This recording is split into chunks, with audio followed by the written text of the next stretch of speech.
이스라엘 백성들이 있었습니다. 하나님께서 택하신 백성들이었습니다. 이 사람들은 40년 사막을 걸었습니다. 사막 40년을 걷는다는 것은 한 군데도 정착을 하는 자리가 아닙니다. 폭염 속에서, 갈증 속에서, 추위 속에서 사나운 사막의 맹수들과 싸우며 온갖 고초를 다 겪었습니다. 가도 가도 끝없는 40년, 이 40년이라는 이 숫자는 고난의 수입니다. 늘 방황하는 인생, 그렇게 살아왔습니다. 우리 모습입니다. 지금 그렇게 살았습니다. 그런데 하나님께서는 이 사람들에게 꿈을 주셨습니다. 가나안이란 땅을 주시겠다고 했습니다. 그 가나안 땅은 하나님께서 이렇게 말씀하셨습니다. 젖과 꿀이 흐르는 땅, 기름진 땅이라 했습니다. 은혜의 땅, 그 땅을 약속으로 주셨습니다. 이제 이 사람들은 40년 광야를 지나서 바로 가나안 땅을 눈앞에 두고 있습니다. 가나안 땅을 들어가려고 했더니 마지막 관문에 하나 남아 있습니다. 장애물이 요단강이라는 강이 있었습니다. 오늘 본문은 요단강이 주제가 되겠습니다. 이 요단강 앞에 서 있는 이스라엘 민족들 앞에 하나님께서는 이제 가나안 땅을 들어가기 전에 두 가지를 하라고 말씀하십니다. 기도하라고 하시지 않았습니다. 기도가 아니라 행동으로 보여라고 말씀합니다. 여기서 말씀하시는 내용을 보게 되면 여호수아 3장 8절에 다음 같은 말씀을 하고 계십니다. 언약궤를 맨 제사장이 요단 가운데로 들어서라 말씀합니다. 요단 강으로 들어가라고 말씀합니다. 이때 요단 강물은 범람하고 있었습니다. 이때 언약궤를 맨 제사장들이 하나님의 말씀을 듣고 요단 강으로 들어갈 때 요단 강은 갈라집니다. 그리고 순식간에 마른 땅이 되었습니다. 계속해서 하나님께서 말씀하시기를 성경이 이렇게 강조하고 있습니다. 여호수아 4장 9절에 하시는 말씀이 요단 가운데 언약궤를 맨 제사장들이 선 곳에 12개의 돌을 세우라 말씀하셨습니다. 요단강 가운데 돌 12개를 세우라고 말씀하셨습니다. 이 12개의 돌은 잠시 후면 물에 수장되어 버립니다. 물이 다시 흘러내려갈 때 이 돌들은 물에 잠겨버린 돌들입니다. 동시에 또 한 가지를 말씀합니다. 여호수아 4장 5절 말씀을 보게 되면 다음 같은 말씀을 하십니다. 이 12이라는 12 숫자는 어떤 것을 의미하냐면 이스라엘 민족을 말씀하는데 이스라엘 민족은 12지파로 형성이 되어 있었습니다. 12이라는 12 숫자는 이스라엘 민족을 상징하는 숫자입니다. 그런데 여호수아 4장 5절에 하시는 말씀이 요단강 가운데 있어 12지파를 상징하는 돌 한 개씩을 각각 어깨에 매라 그렇게 말씀하셨습니다. 그리고 그 어깨에 맨 돌을 가져다가 가나안 땅을 바로 밟는 그 자리에 성경 말씀은 이렇게 강조하고 있습니다. 여호수아 4장 20절의 말씀을 보게 되면 길갈이라는 곳에 12개 돌을 세우라 말씀하셨습니다.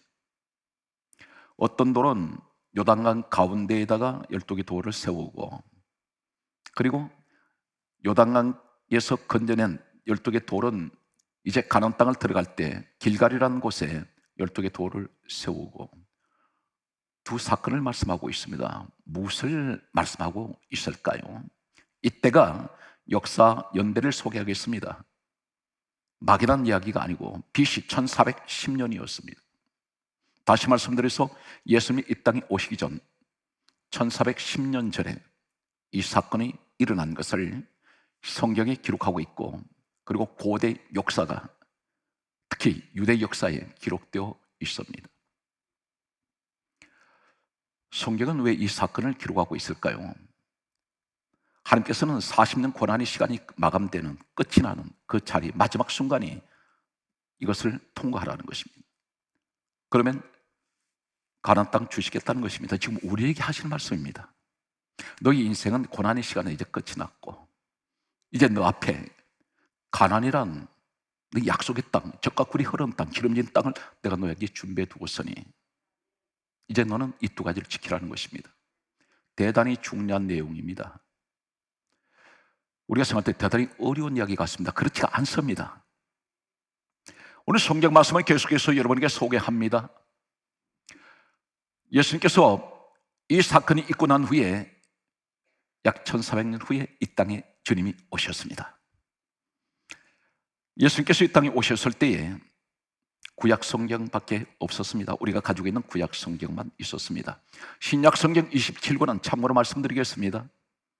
예수님께서 이 땅에서 33세를 일기로 사역을 마치시고 성천하신 후에 제자들에 의해서 마태, 마가, 누가, 요한, 사도행전 계속해서 기록되었습니다.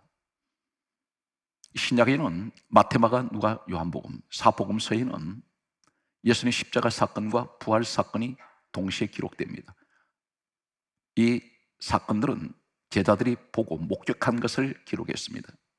예수님께서 이 땅에 오셨을 때는 구약 성경밖에 없었는데 주님께서 이렇게 말씀하시고 있습니다. 요한복음 5장 39절에 말씀하시기를 이 성경은 내게 대하여 증언하는 것이다. 예수님에 관해서 증언하는 내용이라는 것입니다. 요단강 이 사건은 정확하게 무엇을 예표하냐면 이 땅에 오셔서 이루실 예수님의 십자가 사건을 예표하는 예언적인 사건입니다. 이 예언적이고 예표적인 사건이 실질적으로 예수님 오셔서 이것을 완성을 하시는 장면이 예수님께서 하신 일을 통해서 보여주고 있습니다. 말씀을 계속하겠습니다. 성경 말씀을 보게 되면 다음 같은 말씀이 기록됩니다. 이스라엘 백성들이 광야 40년을 지나고 난 후에 이제 요단강 사건이 있고 가나안 땅에 입성하는 이 사건은 정확하게 약 1410년 후에 바로 요단강에서 똑같은 일이 일어납니다. 세례 요한이라는 사람이 있습니다. 세례 요한은 예수님보다 6개월 먼저 이 땅에 태어난 사람입니다. 이 사람이 어떤 사람이냐면 아버지 사가랴, 그 어머니 엘리사벳 부부 사이에서 태어난 아들인데 요한이 태어나기 전에 천사가 와서 이름을 지어줬습니다. 하늘에서 이름이 내려왔습니다. 요한이라 하라. 이 사건은 누가복음 1장 5절 이하에 정확하게 기록되어 있습니다. 천사가 하는 말이 이 사람은 모태부터 성령 충만 받았으며 이 사람은 술을 마시지 않는다고 했습니다. 이 사람은 구별된 사람이라 했습니다. 세례 요한이 예수님보다 6개월 먼저 태어난 이 사람은 어떤 일을 했습니까? 마태복음 3장 5절 말씀을 보게 되면 요단강에서 세례를 베푼 사람입니다. 세례 요한의 세례는 회개의 세례입니다. 그래서 이 사람 입에서는 널 회개하라, 천국이 가까웠느니라. 그래서 세례 요한의 세례는 회개의 세례입니다. 성경 말씀은 이렇게 기록하고 있습니다.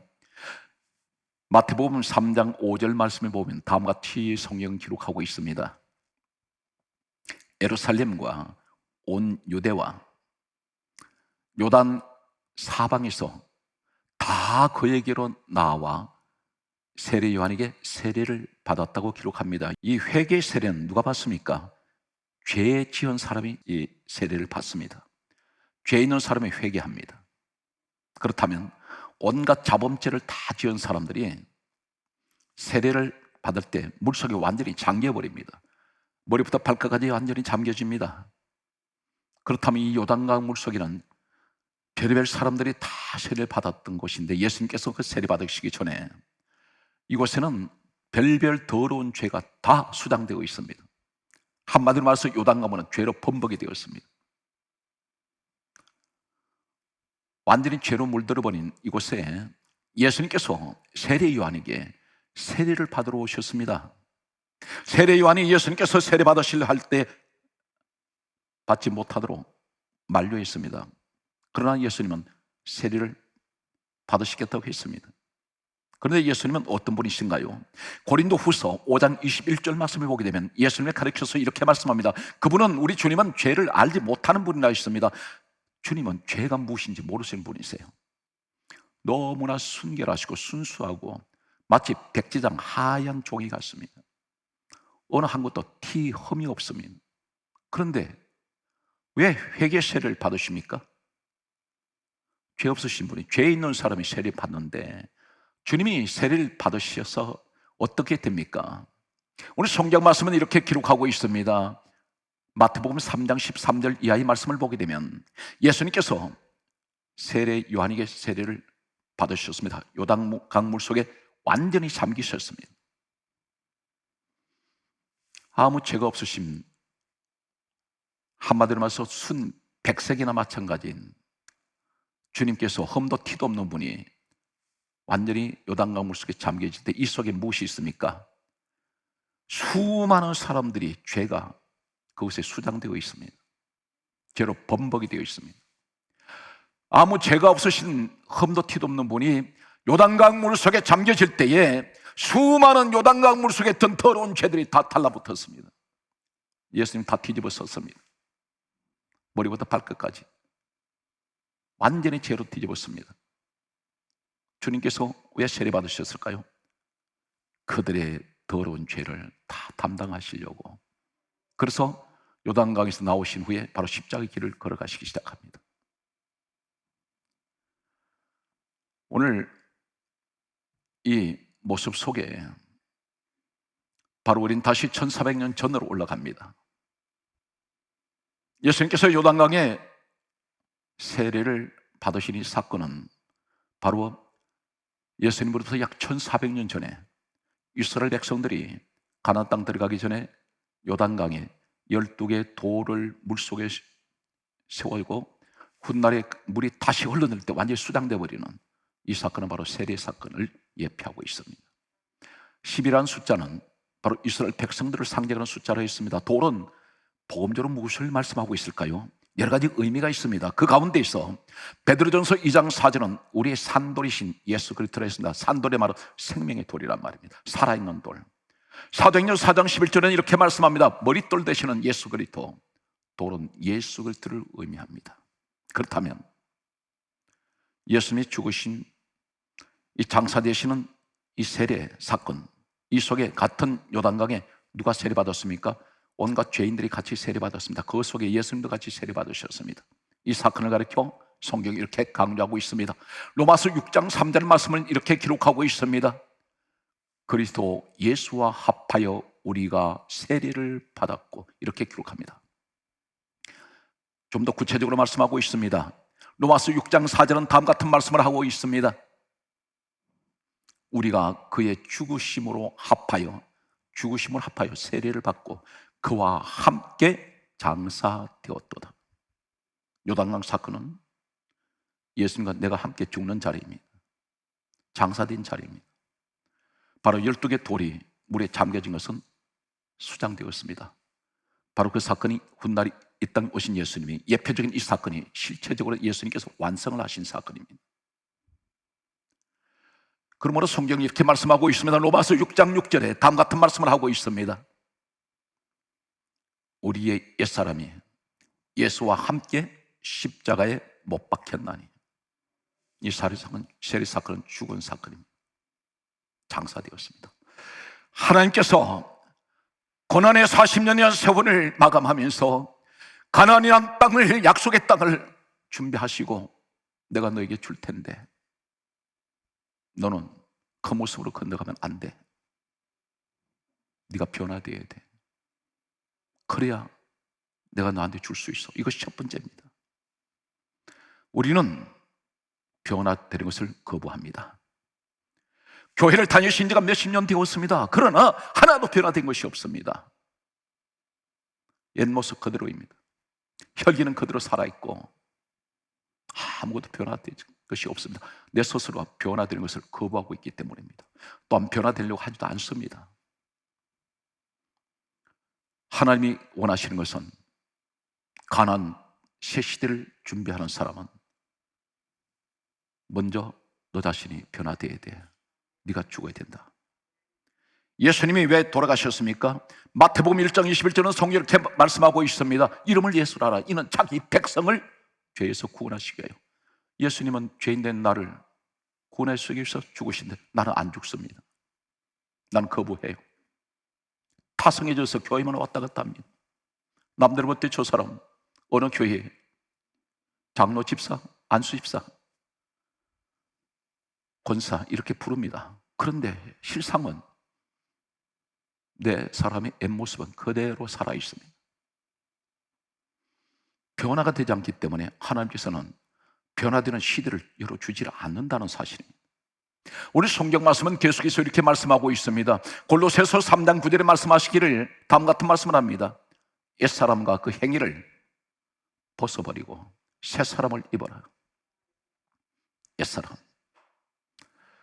우리 옛사람은 어떤 모습이었을까요? 지금까지 내가 주님 안에 나와 있으면서도 늘 슬퍼하고 괴로워하고, 그리고 과거의 아픈 상처들을 잊지 못합니다. 그것을 늘 끌어안고 마치 내 허리에 그런 것들을 줄을 매달아서 끌고 다닙니다.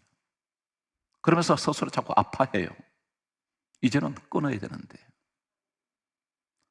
내 추한 모습이 아직도 그대로 살아있습니다. 성경은 이런 상황에서는 하나님께서 무엇이든지 열어주질 않는다는 사실입니다. 성경 이 사실에 관해서 다음 같은 말씀을 하고 있습니다. 이사야 43장 18절에서 19절에 말씀하시기를 너희는 이전 일을 기억하지 말며 옛적 일을 생각하지 말라. 그리고 하시는 전제가 뭡니까? 보라, 내가 새 일을 행하리니 이제 나타낼 것이라. 앞에 뭐라고 말씀하셨습니까? 이전 일 기억하지 마, 옛적 일도 생각하지 마라. 어떤 아픔이 있었던 과거의 옛사람의 모습으로 살아갔을 때에 세상에 머물고 살았던 내 상황이 어떤 괴로움이 있었던, 어떤 아픔이 있었던, 어떤 추한 모습으로 살았던, 이제는 그거 다 기억하지 말고 생각도 하지 마라. 단 한 가지, 그렇게 해야 보라, 내가 새 일을 행할 것이야. 오늘 가나안의 축복을 너에게 줄 것이라는 것입니다. 이 삶은 가나안이라는 곳에 들어가 본 적이 없습니다. 그런데 우리도 마찬가지입니다. 미지의 땅, 분명 하나님께서는 코로나 바이러스를 이제 지나고 나면 우리 각자에게 새 시대를 열어주실 것입니다. 우리 민족의 새 시대가 열릴 것입니다. 우리는 이러한 기대를, 믿음을 가지고 있습니다. 그런데 나는 늘 타성해져서 옛모습 그대로 주님 앞에 나와 있다는 사실입니다. 코로나 바이러스라는 위기가 찾아왔을 때 더 열심히 기도하고 더 열심히 하나님 앞에 가까이 가야 되는데 그렇지가 않습니다. 오히려 더 축 처져 버렸습니다. 점점 하나님의 사람이 세상 사람으로 자신도 모르게 변화되고 있다는 것입니다. 물들어져 가고 있습니다. 오늘 성경 말씀은 계속해서 이렇게 말씀합니다. 예수 그리스도 아닌 사람은 진정한 한 사람은 어떤 사람일까요? 고린도 후서 5장 7절에 이렇게 말씀하고 있습니다. 누구든지 그리스도 예수 아닌 사람은 새로운 피조물이라. 이전 것은 지나갔으니 보라 새 것이 되었도다.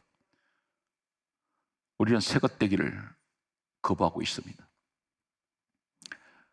하나님께서는 지금 우리 앞에 가나안이란 약속을, 그 땅을, 복지의 땅, 축복의 땅, 약속의 땅을 누구에게나 열어두셨는데 우리는 그 평생 그것을 가지질 못해요. 왜 그렇습니까? 요단이라는 자리를 통과하지 않기 때문에. 그것을 지나가야 하는데, 그런데 여기서 물속에 수장되는 12개들 세례 사건을 말씀한다면 물속에 수장되어 있던, 잠겨있던 이 12개 돌을 가지고 올라와서 가나안 땅에 있는 길갈에 세웠습니다. 길갈이란 말은 수치를 굴려버리다 뜻입니다. 돌을 굴리다, 이 의미를 가지고 있습니다. 부끄러움을 굴려버리다. 어떤 일일까요? 물에 잠겨있던, 분명 물에 잠기는 것은 세례 사건이라면, 장사된 것이라면 물 밖으로 나온 돌은 부활입니다. 내가 거듭나 버렸습니다. 부활의 자리에 섰습니다. 이때에 새 시대가 열려버립니다. 그 자리부터 가나안이라는 시대가 열려지는 것은 길갈에 돌을 세웠을 때 열려지기 시작합니다. 그런데 이 사건이 과연 1400년 후에 과연 이 일이, 예언이 이루어졌을까요? 길갈 땅에 12개 돌을 세워난 후에 이제 가나안 시대가 열리기 시작하는데, 예수님께서 약 1400년 이후에 이 사건이, 이스라엘 백성들의 요단강 사건이 끝난 후에 약 1400년이 흐른 후에, 그 당시에 그때 사건이 예수님의 예언적인 사건이요 예표적인 사건이었다면 이제는 실질적으로 주님이 성취하시는 요단강 사건이 있어야 됩니다. 그렇다면 마태복음 3장 16절에 예수님께서 요단강에서 세례를 받고 올라오실 때에 하늘이 열렸습니다. 같이 가나안의 시대가 열려지고 예수님의 하늘이 열려지는, 이것이 바로 요단강 사건이라는 것입니다. 그런데 놀라운 사실이 있습니다. 성경 말씀을 보게 되면 여호수아 4장 8절 말씀을 보게 되면 12개의 돌을 택하여 이렇게 말씀하고 있습니다. 택한 돌입니다. 오늘 복음적으로 뭘 말씀합니까? 12 숫자는 이스라엘 백성들을 상징하는 숫자라면, 지파 12지파를 상징하는 숫자라면 택함 받은 사람들입니다. 지금 우리는 택함 받았습니다. 어떻게 택함 받았습니까? 성경은 분명히 말씀하기를, 에베소서 1장 4절에 창세전에 누구든지 그리스도 예수 안에 있는 사람은 택함 받았습니다.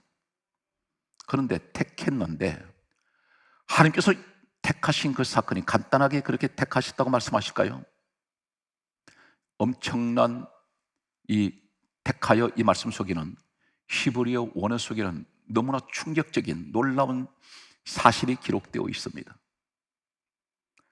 우리를 택하실 때에 단순하게 택하신 것이 아니라 엄청난 말로 표현할 수 없는 혹독한 하나님 대가를 치르십니다.